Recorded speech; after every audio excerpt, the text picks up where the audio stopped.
Алло, саламатсыз ба? Саламатсыз ба. Ағай, мен 14 май күні 102 звондаған болатынмын. Ашық түрде есіртке сатып жатыр деп. 14 май күні оперлер келеді. Опер ма білмеймін, короче 102-ден келеді да. Опер жіберсін деп айтқан болатынмын. Есіртке сатқышты ұстап берем деген болатынмын. Есіміңіз кім сіздің? Камола. Фамилияңыз? Юлдашкулова. Аха, ұмыттым. Сөйтіп ары жаздым. Мен осындаймын, пәленше. Мына жерде осындай есімді азамат, Георгий есімді азамат осындай есіртке сатып жатыр.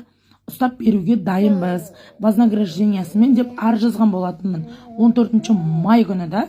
Бүгін 25 июнь. Ол кісі әлі сатып жатыр. Ол кісіге ешнәрсе болып жатқан жоқ. Ашық түрде есірткесін сатып жүр. Менің арызым бойынша не істедіңіздер? Камола, саламатсыз, сағдай айтайын сізге. Сіз арызыңызды маған алып хабарласып келеміз ғой, есімім Сержан мен. Арызыңызды 186 баптың сәйкес еңбекші аудан полиция басқармасына жолдаған болатынбыз. Еңбекші аудан полиция басқармасында тергеушімен хабарластыңыз ба сіз? Тергеушіге хабарластым, мен телефонда сөйлеспейді. Алло деп звондаймын. Алло дейді да өшіріп қояды. Олардың да еңбекшінің өзіне барыңыз. Еңбекші тергеу бөлімінің бастығы бар. Сол құзыретті лауазым органының бастығымен тікелей сөйлесіңіз. Сол арыздың мәселесі қандай түпкілік шешім қабылдадыңыздар, сол бойынша нақтырақ сұрасаңыз болады.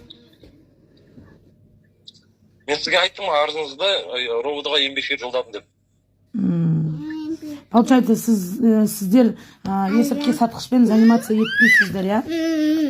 Жоқ, мен сізге ондай түрге айтқан жоқпын. Біз есірткі сататын тұлғаларға қатысты адамдармен жұмыс жасаймыз, бірақ алайда сіздің жазған арызыңыз бойынша шешім тергеуші қабылдайды, түсінесіз ба?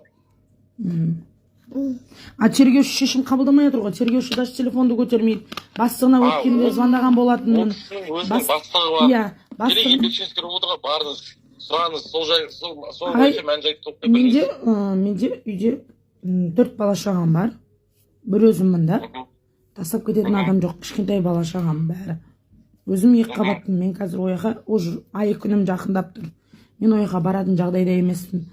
Мен сол кезде жазған кезінде сіздің номеріңізді берілген. Сіз звондаған болатынсыз. Есіңізде бар ма? Ол кісі сатып жатыр ма деп сұрадыңыз. Мен айттым, иә, сатып жатыр. Ұстап беруге дайынсыздар ма деп сұрағансыз. Дайынбыз деп сұрағанмын. Сөйтіп сіз кел дедіңіз.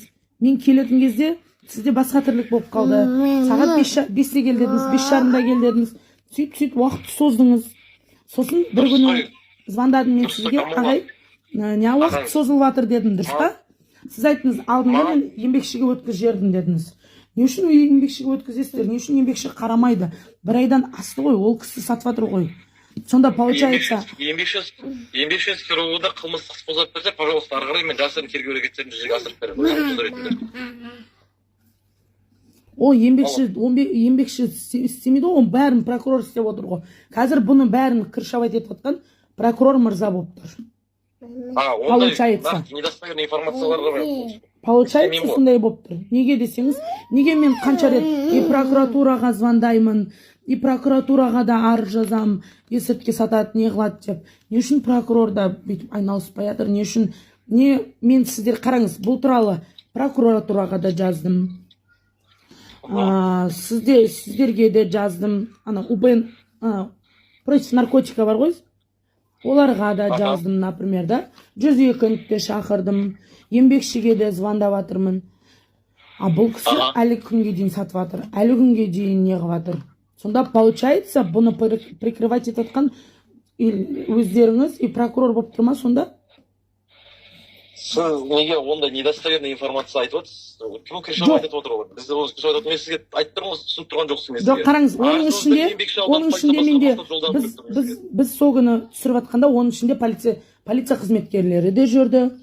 Сосын ол кісіден сұрады, полиция қызметкерлері де ғой бұяқта деген кезде. Тиісті басқарма бар, өзіндік қауіпсіздік басқармасы деген бар, управление собственной безопасности. Егер де қандай арыз шағым наразылығыңыз болатын болса, сол басқармаға барып арыздануыңызға болады сіздің. Короче, сіздер есіртке сатқышты ұстамайсыздар, иә? есірткі сатқышты ұстамайсыздар, иә? Мен сізге өйтіп айтып отқан жоқпын, ұстамаймын деп айтқан жоқпын. Мен сізге айтып отырмын, арызыңызда еңбекшіге жолдадым деп тұр. Еңбекші ауданы полиция басқармасы. Извините меня, бүгін 25 июнь болып тұр, қараңызшы. Жастардың тергеу рейдтерін жүзеге асырамын. 25 июнь болып тұр, мен 14 майда жазғам.